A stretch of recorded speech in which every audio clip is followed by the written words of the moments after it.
When we set out to work on our next-gen game for the PlayStation 3, we really wanted to do something special, something that was completely different that nobody's ever seen before. You know, we looked at what was out there, the landscape of games that were being developed, and everything sort of had this dark and gray or brown look to it. So we wanted to go completely opposite that, and we wanted to have a game that when somebody just caught it out of the corner of their eye walking past it in the store, they'd be drawn to it right away and just have to check it out and see what's this game all about.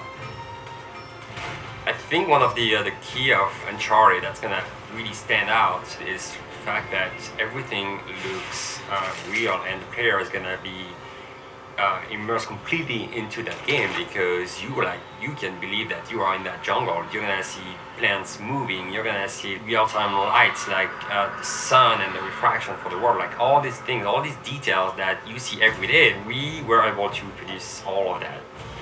When we set off to make a brand new franchise, what we wanted to do was sort of embrace the action-adventure genre in this sort of classic form, but in a contemporary context.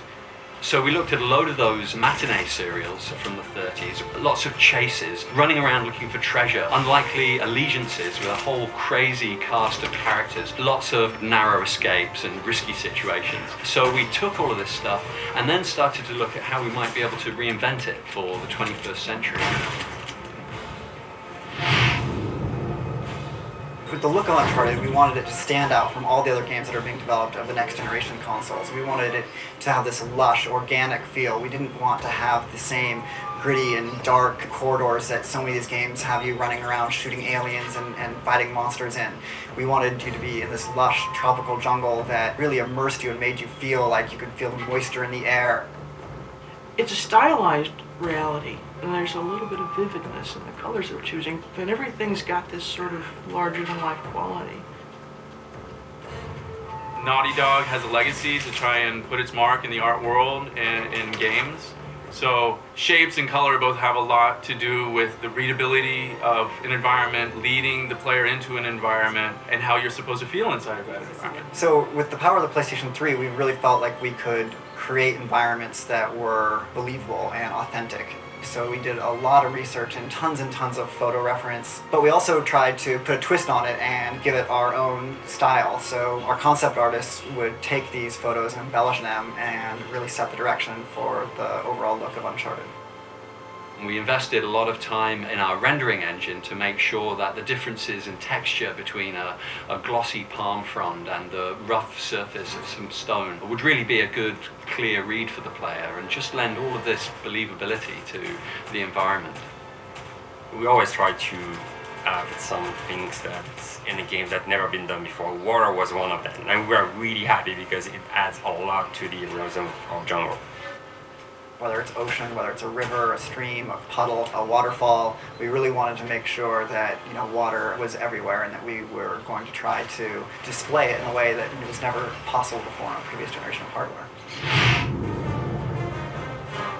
So we wanted the story in Uncharted to have historical relevance. So we decided to focus on a historical figure that everybody knew from their 4th grade social study class, Sir Francis Drake. He was out there basically robbing the ships that were coming back to Spain with all this gold from the New World. And we wanted to explore the areas that were kind of foggy in the history books where, maybe not all the details were clear. And then what we did is we ran with it and explored the what if. What if Sir Francis Drake did have children? So our hero, Nathan Drake, believes himself to be a descendant of Sir Francis Drake, and there's treasure out there all over the place, and it's Nathan's job to go find it.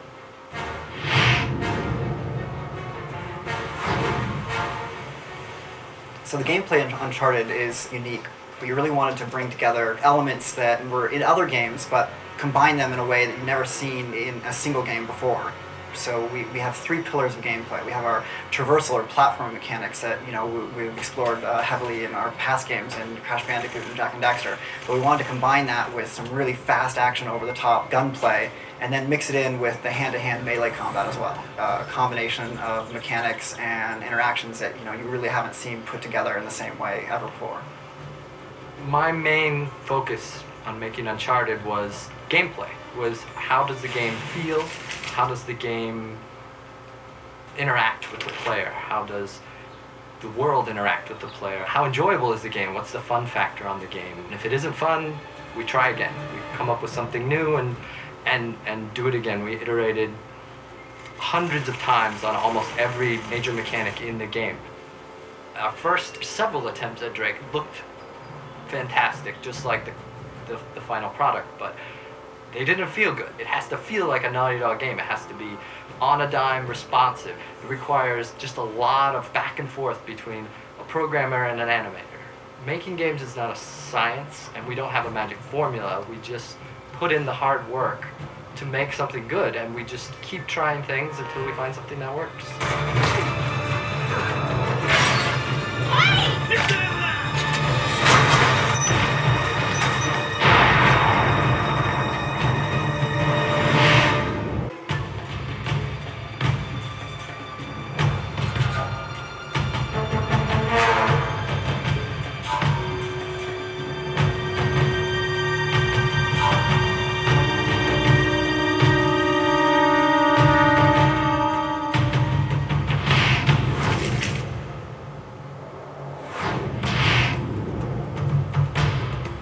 We drew a lot of our inspiration for our characters from the classic pulp action adventure stories that you've seen in books and movies and comics. One of the hallmarks of this genre is the fact that you have a very relatable hero who's kind of an everyman. All of the heroes are really recognizable human beings with all of our strengths and flaws. And we figured out that that was something very important for helping audiences connect with the character. This is finally it. It's not just the fact that you have chases and gunfights and a heroine and all this other kind of stuff. It's the fact that the characters are real people. They can make mistakes, but be heroic. Nathan Drake is our hero, and he's the kind of guy who knows how to handle himself in a tight situation. But he's really just a guy in a t-shirt who finds himself in a difficult situation and has to rely on his wits a lot to save the day. Elena's a really cool character. I think she's something a little bit new and different for video games.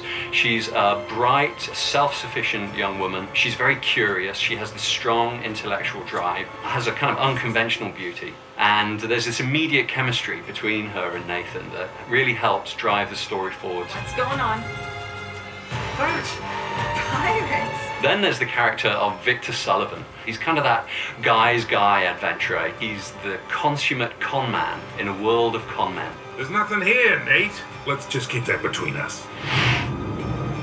For the first time in Uncharted, we actually had to cast actors who had stage or TV or film experience because we were doing motion capture for all of our cinematic cutscenes. So we have real stage and film actors coming in, getting in the motion capture suit, recording their voice while they're acting out the scene, which I think is really important because you capture that moment rather than having them try to pantomime to some voice dialogue they've already recorded. The physicality that's demanded in doing motion capture and creating, you know, an action film, essentially, has been tricky. All the stunt work we have to do here, I mean, I go, is this my job? This is so much fun. But at the same time, the next day, I'm like, oh my word, I am so incredibly sore. Well, I think the coming together of film, stage, and video and games is happening right here on the mocap stage. I really stage things as if I was doing a play or a scene from a movie. I had no experience. I was flying by the seat of my pants the whole time, scared to death, and having a great time. You know, in front of a camera for film or for TV, you've got a set, and the other actors that are there with you are in their costumes. Here, you all look very silly. You look like you're wearing a wetsuit with dots on it. And so it really requires you to exercise your imagination even more. It's like the three of us have this treehouse that we built and we're doing missions, and it really makes you feel like you're on an adventure. I have a 7-year-old little boy who asked me, Dad, what do you do? And I said, well, you remember when your buddy came over the other day and you guys ran around the backyard and the clubhouse became a pirate ship and you were jumping off? And he said, yeah. I said, that's what I do. The hell?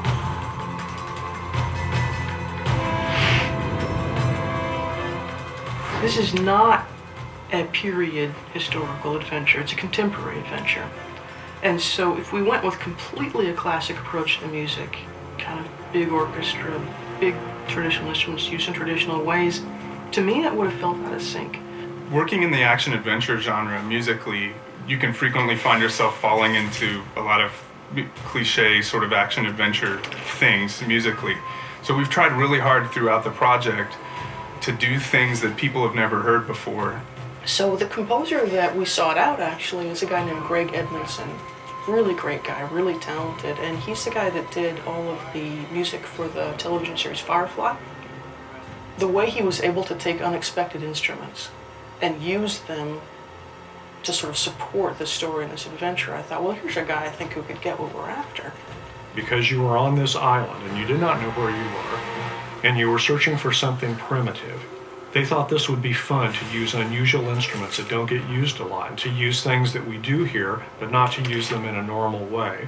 And that sounded really intriguing to me. I like that kind of stuff. You can get all sorts of strange, unusual, weird ethnic instruments and play them in any number of ways, and it's just fun to do.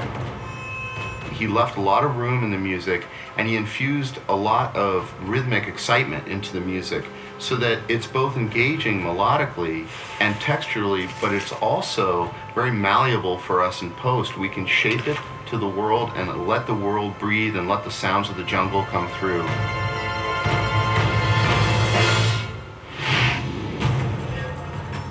One of the things we try to do with each game we create at Naughty Dog is make it a technical showcase for the PlayStation hardware.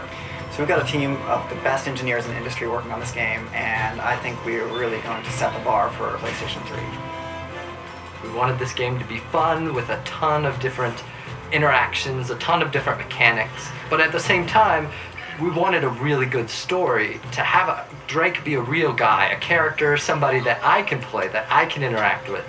That was the goal, and that's what we accomplished. We've created a contemporary action-adventure set in the real world. It's not a fantasy game. It's very much rooted in the reality that we all know. And yet, we really recapture all the romanticism in the original sense of telling a tale of heroic actions. So all of this stuff is really coming together to lend an incredible reality to our player character that I think audiences have really connected to. I think there's a huge value in going outside your comfort zone. You just don't go right to the obvious. Now, it makes everything much harder, but in the end, it's all worth it. Get something that people haven't seen before. I'll be damned. I'm most excited about how fun it is to play and how you just lose yourself in the environment and the world that we've created. You know, I mean, when you pick up that controller, it's really easy to have fun, to be powerful and feel like you are the action hero.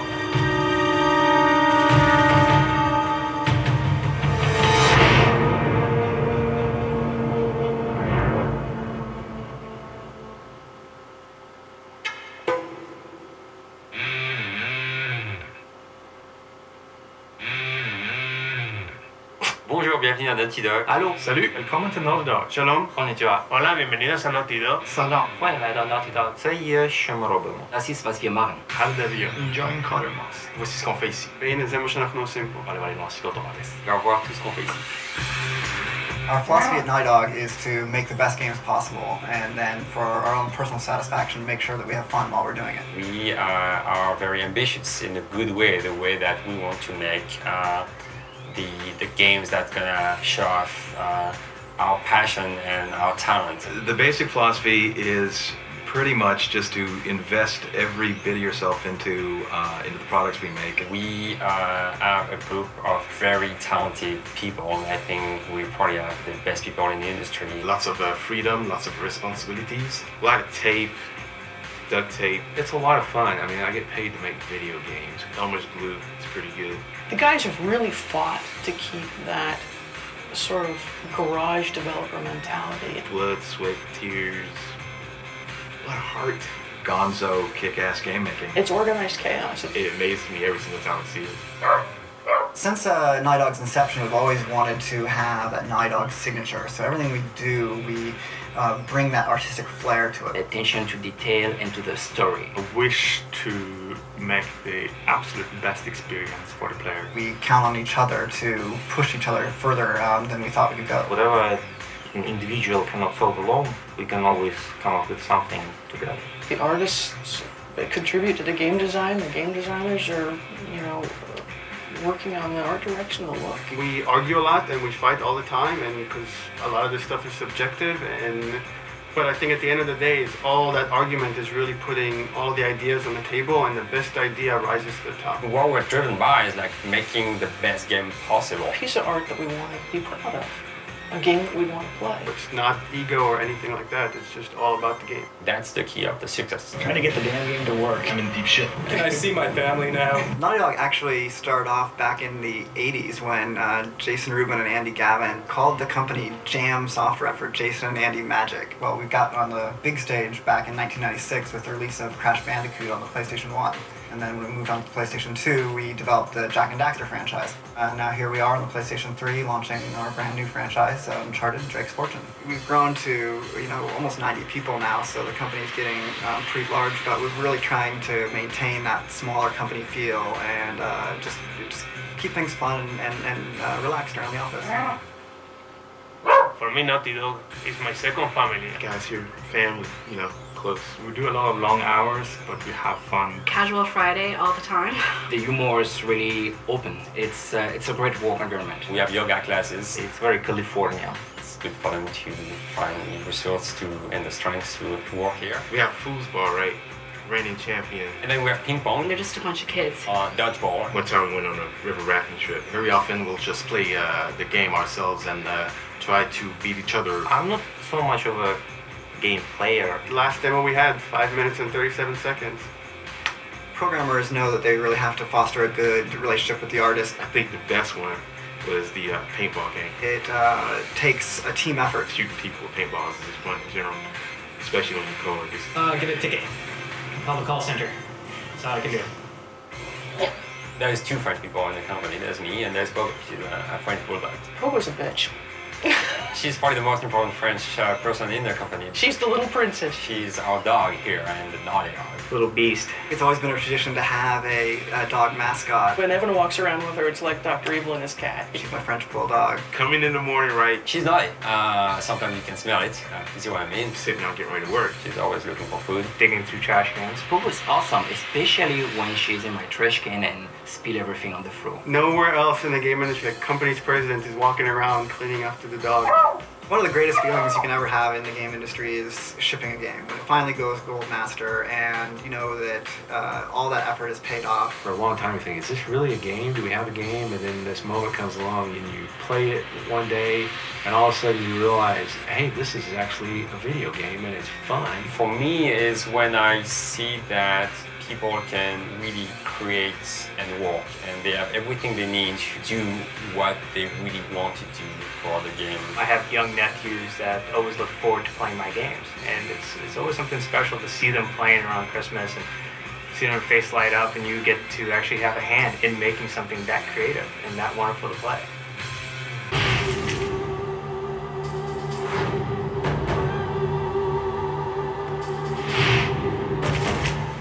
Art direction, it's really always been a big thing for us at Naughty Dog. With Uncharted, it wasn't any different. We really wanted to set the tone artistically and go with believable humans and take on this big challenge, but we wanted them to have a certain style to them. This is finally it. A lot of that involved really painting textures. All our textures are hand-painted. We don't use any photos for our textures. That was a big part of it. We also knew that Uncharted was going to be a very, very heavily story-driven game. And so we had these characters that needed to act. And I just might let you live. So the PS2 versus the PS3 was a really big jump for us. When we were working on the PS2, we were able to have 2 to 3 textures per character. For Uncharted, we're looking at anywhere between 20 to 30 textures per character, which is a huge jump for us. In terms of the models of the characters, we were able to go up to a high detailed 30 million polygon characters, which is then converted into texture maps, but that was unheard of during the PS2 times. On the PS3, however, we have the power now to really take on human characters and make them believable. This is something that, was an incredibly overwhelming task, but we really took on head first. The PS3 was able to allow us to create subtleties that we wouldn't be able to do previously. Skin detail, pore detail, have anatomically correct body structures, elaborate facial expressions. These are all things that the power of the PS3 has really allowed us to actually create. For our modeling pipeline, we have a certain mesh that is a clean mesh that we take in to a program like ZBrush. We then sculpt the geometry and create these high detailed sculptures, the kind of sculpture with wrinkles and poor detail. And from that, we take that information, we create a new re-optimized mesh, which is what actually ends up in the game. The purpose for that really allows us to define strong silhouettes. When you look at the character in the game, it has a very strong silhouette to it. To achieve cinematic quality, we looked at a lot of phones and the kind of things they were doing. And one of the things in phone that we weren't able to do on the PS2 that we're able to do on the PS3 now is they have complex shaders and complex rendering techniques. That allows us to create multiple layers of textures that we can pipe into a shader that gives us complex skin. We also looked at a lot of rendering techniques that take place in phone, post-blur effects, specific lighting per character, soft shadows, all of these things is what really brings cinematic quality characters to life, and we try to emulate those things in game. In order to create these characters, we knew as well that we were going to need an extensive amount of facial poses. Initially, before on Jack games, we had somewhere between 60 and 80 poses. We figured for Uncharted we were going to need anywhere between 200 to 300 poses per character. There's so many small things inside of a character that really brings them to life. If one of those things is not working or is wrong, it breaks everything. So we had to really make sure that every aspect of the character was at the highest possible fidelity to keep them alive. Initially, we focused a lot on the mouth, making sure that the mouth could hit the correct accents when someone was talking. But soon we brought people in, people were looking at it, and everybody focuses on the eyes. It's a natural human thing to look people in the eyes when you talk to them. So we realized we really had to put a lot of attention into the eyes. This involved creating movement of the eyelids when the eyeball moved around. We would change the shape of the eyelids. We also added in self-shadowing where the eyeball meets the eyelid. That area was often very bright and glowed. So we created a custom shader that allowed us to actually darken and self-shadow the area inside of the eye. Not only was the face an important aspect of the character of us, but even his body and the way he moved. We also spent a lot of time developing systems that allowed us to emulate muscle structure inside of the body. So when the character actually flexes his arm, there's bicep bulge. When he moves around, his chest actually has volume and form to it. So we created underlying joint structures that actually emulated muscles, and now when Drake moves around, he has a solid mass, a solid form, and he really feels like a believable character that's there and that's tangible.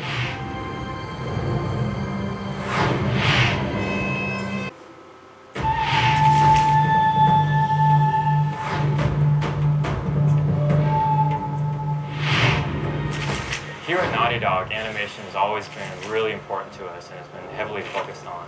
And so we knew we wanted to raise the bar of what we're doing and what the industry has been doing as a whole. And one of those things is to really allow the character in the game to show emotion. And so you'll really be able to see that he's showing fear, that he's intimidated, that he's confident, or that he's insecure, that he's determined. And so all of that will come out and just really add a lot more life that wasn't there before in the game. We had three main goals animating this character on this project. One of them was to achieve realistic movement with a really good sense of weight, and the other is fluidity. We wanted him to smoothly go from move to move without popping from state to state the way we see in a lot of other games. And you put those two first goals together and you get really fluid animation. It looks really good, but it's really slow and unresponsive. So the third goal, and the most important goal, is to get responsiveness. One of the things that makes Drake so lifelike is the sheer volume of animations that we're doing on this game. We're doing about 10 times more than we've ever done in the past, which is huge. I mean, it's a huge step, 10 times the amount of animation. With the variety that we're adding, the layers that we're adding on top, to try to mask all that so you don't see the same thing, and you see a lot of organic nature of the character, and that really gives it this humanness. What makes this game truly next-gen has been the focus that we're doing on movement. In the next generation, we've seen a lot of great rendering, great shading, polygon counts are up higher, lighting's looking really good. So we've seen a lot of good-looking games from a rendering perspective, and they all look really good from a still frame, but once you start to see them move, that's when they start to break down. The animation quality hasn't risen to that same level at this point. What we found is that it's Drake's imperfections that make him believable. It's him stumbling, it's not perfectly landing correctly every time. And so one of the things that we wanted to do with him is make him a kind of an everyman put into an extraordinary situation. And we hope that comes across, that he doesn't do everything perfectly every time. PlayStation 3 really opened up the floodgates for us to achieve the goals that we wanted to with the animation. we need much more CPU power than we've ever had before. And the amount of memory that we have to work with now just really allows us to have the quantity and quality that we need, especially with the layers that we're doing and all the processes that are going on right now. It just could not be done in any other way. And if we can do that, then we can tell more of the story during gameplay while he's in the middle of action and while the player is actually going through the levels and going through the game. In the past, the line between cinematics and gameplay has been very clear. You play the game, and then you go into a storytelling moment, then you play the game again. What we're trying to do with Uncharted is to blur that line a little bit more so that you'll be playing the game along and things start happening around you as you're playing, so you're still interactive. A lot of the ways that we're able to tell the story is through the environment, through the other characters in the scene. Don't you guys usually just cut off a finger or something? We don't have to cut to a cutscene in order to deliver a line of dialogue or a story or things that we want to portray to kind of lead the character on, or lead Drake and the player on to the bigger story that's unveiling. So all that will happen while you're playing the game.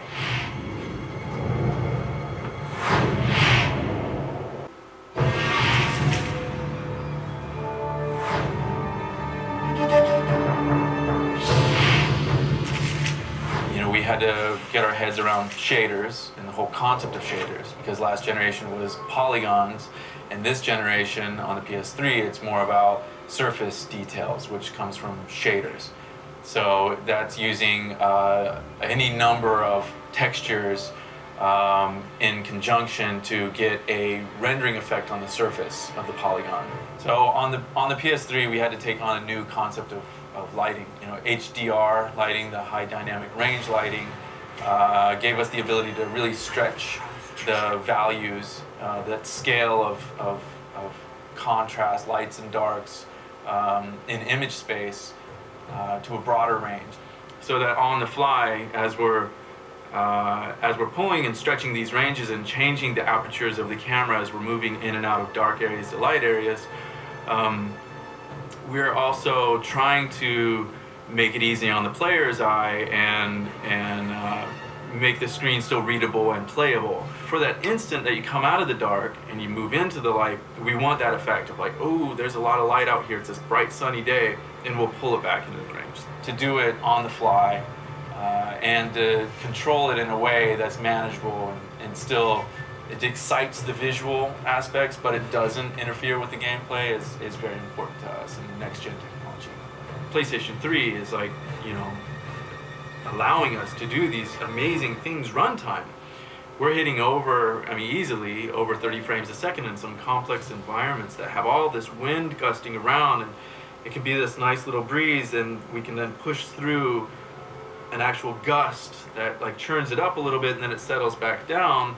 And then we're actually getting a runtime shadow calculated on the background, and then the hero walks into it, and he gets it too. So he gets this beautiful dappled light of these shadows and light playing across his body. And we decided to take on water, and if you're gonna do water, it has to look kick-ass. You want to make really nice water. So it has to feel wet, it has to look like the player is interacting with it, and if you shoot the surface, you want it to react to that shot. If you shoot near the surface, maybe there is some sort of an impact on the soil that you also want to that wind would impact, and we get that as well. And the water has to flow, it has to fall, and it has to break up, and it has to have volumetric particles at the bottom. Water's hard. We have a volumetric shader that is used for our waterfall, so it actually has, what that means is there's a depth to it. Volumetric meaning it has a parallaxing effect. So we get a faster inner moving, a slower outer moving, and then we add volumetric particles on top of that of a mist. It's a pretty complex system without the PlayStation 3 and without Naughty Dog being crazy. We wouldn't be doing water, that's for sure, because it's crazy. You see, when Drake sailed into the Pacific, he took the Spanish fleet completely by surprise. He captured their ships, he took all their maps, their letters, their journals, and he recorded everything in this diary. But when he returned to England, Queen Elizabeth confiscated all his charts and logbooks, including this one, and then swore the entire crew to secrecy. Yeah. See, when Drake discovered something on that voyage, Sully, something so secret, so valuable, they couldn't risk it getting out. All right, Nate, just pretend for a minute that I don't really care about any of that stuff and cut to the chase, would you? Man only interested in the climax. You must be a real hit with the ladies. Never had any complaints. Fine, then I will get to the good part just for you. Oh. Huh? Oh, goddamn Dorado. He was onto something big, all right. Is there anything else in here? Oh, so now you're interested, huh? Yeah. Well, unfortunately, no. Last page was torn out. Tell him, Sully. This is it. This is finally it. Yeah. Only we got one little problem. Yes, that's what I said. It blew up. It sunk. No, that's why we have insurance, right? Oh. No, you don't understand, Sully. Oh no, the camera's fine. Don't worry about the camera. It's still as good as new. Sully, the girl can hold her own. You should have seen her. Fine. You go on out there and you tell her, we just found the lost city of gold. Maybe her producer can get it on the air tonight. Come on. Nate, do you trust me? More or less. Good. Because we're going to have every half-wit scumbag in the world chasing us to this treasure unless we cut her loose right now. You're a real gentleman, Sully. I know. It stinks. She'll get over it. No, I don't care that we're over budget. I mean, do you realize that this could be like the biggest story of the year? No, I don't trust him, okay? So I need somebody here fast. So just get me a camera crew, and I promise you that... You son of a bitch. Hey! Should have seen that one coming.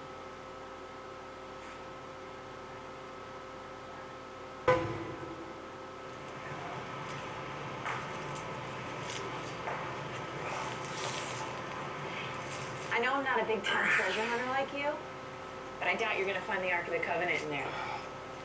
How'd you get yourself in this mess? Trying to rescue you, as a matter of fact. Oh, that's just so sweet. Traditional sandstone brick and stucco limestone mortar. How did you get to know so much about this? My show, episode 4, Architects of a New World. Yeah. It'll just take a tug to pull these bars out. What? Wait, are you sure? Hey, yeah, get out of my way, go block! Open this goddamn door! Yeah. Hey. Great. Eddie Raja. Should have guessed. Hey, fascinating documents, huh? Seems like this Sir Francis was in my line of work. Don't flatter yourself, Eddie. Always ready to be enemies, eh? Tell you what. Lead me to the gold, and I just might let you live. Is that it? Is that my deal? Either die now, or I help you, and I die later. You know something, Eddie? It's a tough call, but I'll take die now. Damn you! Listen to me, Maggot. I was promised treasure on this goddamn rock. And now, my men are dying. They can't even go outside to take a piss without an armed guard. And I have nothing to show for it! Yes! I am making you a fair offer. You help me find the treasure, and the last man alive gets the gold. And the girl. The girl? Oh, Eddie, the girl's long gone. She's probably off the island by now. Going for help. I could sing. You were never very good at poker. I will find her. Trust me. I mean, how much trouble could one girl be?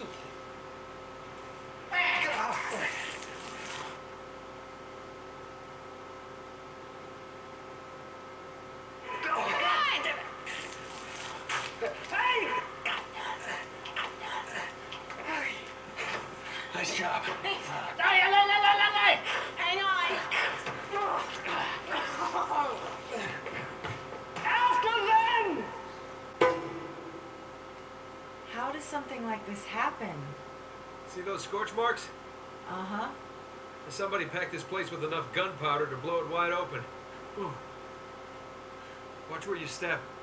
Some of these boards are really falling apart.